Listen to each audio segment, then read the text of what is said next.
everyone. Before we read chapter 1, now we're going to read chapter 2 of Madie the Playtime Fairy. Chapter 2, A Miniature Surprise. The girls knelt down beside the model of the palace.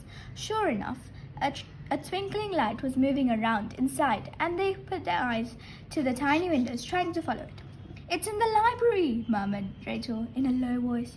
"No, wait, it's moving upstairs." "I can see it. It's going through the portrait gallery and up the stairs again." Rachel peered into the model through a different window. "It's in the nursery. It's so bright that I can hardly look at it." The light stopped beside a tiny model rocking horse. Then it faded slowly, and the girls saw Madie, the Playtime Fairy, sitting on the rocking horse and waving at them. "Hello, girls," she said in her tinkling voice. "I've come to help you look for my tiara." "Oh!" she cried as the rocking horse gave her a sudden lurch. She tumbled off and landed on the floor with a bump. "Ouch!" she said, picking herself up and smoothing down her shorts and matching denim gilet. "That's what happens without my magical tiara. Playtime stops being fun." "We know," whispered Rachel.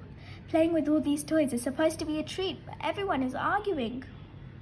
Just then, the nursery door opened and the palace stewards, Louis and Carolyn, walked in, smiling, but the smiles left their faces as they looked around in the room. "What's wrong?" asked Louis. "Why are you all arguing?" The other children let go of the toys and looked embarrassed. Nobody replied. "I hope that you'll play properly during today's activity," said Caroline. "It's the Golden Palace Sports Day, and the events will be games that princes and princesses used to play many years ago." The children gave oohs and ahs of excitement, but Rachel and Kirsty exchanged a worried look. "Without Madie's tiara, a day of playing games could be a disaster," said Kirsty under her breath. The other children tidied up the toys they had played with and left the nursery. Rachel and Kirsty dawdled behind until they were all alone in the room. Then they quickly opened the front of the little palace, and Madie fluttered into the hood of Kirsty's jumper. Just in time.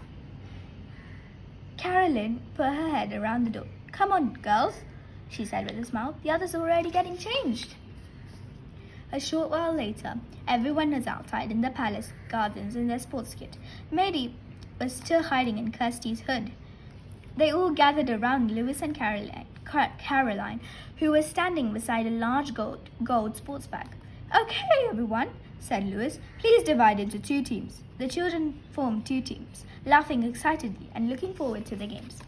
Louis told them that the teams would be called the Unicorns and the Lions. "Now we'll pick a captain for each team," said Caroline. "I choose Arthur to be the captain of Lion team, and Kirsty will be the captain of the Unicorn team," Louis added. Caroline handed out beautiful satin tabards for the teams to wear. The Unicorns had royal blue and Lions had red. Louis picked up his gold sports bag, which looked very smart, with fancy stitching around the edges. "I've got a wonderful picnic in here for later on," he said. "Let's get started." The stewards led the way towards the crochet lawn on the far side of the palace gardens. "Our first event is a crochet match," Caroline said. "The princes and princesses who lived here would have played this game all the time." Kirsty and Rachel saw that the lush glass was dotted with the gleaming crochet hoops. There were three boys in the middle of the crochet lawn, wearing green tracksuits and green baseball caps pulled low over their faces. "Who are you?" asked Arthur. "You can't play here." The biggest boy clutched his sports bag to his chest as if it was precious. It was very similar to Louis's gold bag. "We're not going anywhere," he said in a gruff voice.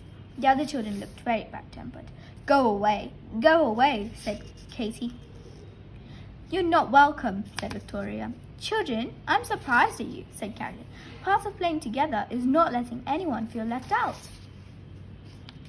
The children looked a bit ashamed, but they didn't apologize. Rachel and Kirsty guessed that the missing tiara was turning them into bad sports. "Are you visiting Golden Palace for the day?" Caroline asked the boys. The boys glanced at each other. One of them nodded.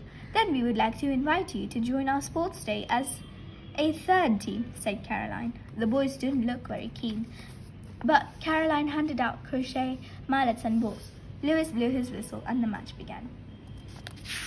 This is chapter 2. In the next video, I'll read chapter 3. Bye!